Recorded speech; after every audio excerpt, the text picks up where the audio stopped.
கிருஷ்ணகிரி மாவட்டம் ஊத்தங்கரை அருகே திமுக கட்சி கொடி கம்பத்தை அகற்றும் போது மின்சாரம் தாக்கி ஒருவர் பலியான நிலையில் 5 பேர் படுகாயமடைந்துள்ளனர். கூடுதல் விவரங்களை செய்தியாளர் அருண் வழங்க கேட்கலாம். அருண், வணக்கம். விவரங்களை பதிவு பண்ணலாம்.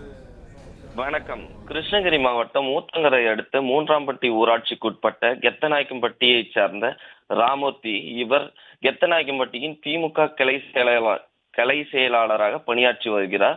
கெத்தநாயக்கம்பட்டியில் பொது இடத்தில் உள்ள திமுக கொடி கம்பத்தை அகற்றும் பணியில் திமுகவினர் ஈடுபட்டு கொண்டிருந்தனர்.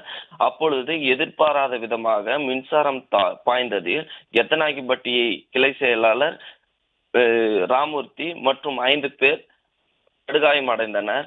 அனைவரையும் சிகிச்சைக்காக அரசு மருத்துவமனை ஊத்தங்கரைக்கு அனுப்பி வைக்கப்பட்டது. சிகிச்சையின் போது ராமூர்த்தி இறந்துவிட்டது என்ற தகவல் வெளியாகியுள்ளது. படுகாயம் அடைந்த கெத்தநாயக்கம்பட்டியைச் சேர்ந்த ஆறுமுகம், பெருமாள், முன்னாள் ஊராட்சி மன்ற தலைவர் சக்கரை படுகாயம் அடைந்து சிகிச்சை பெற்று வருகின்றனர்.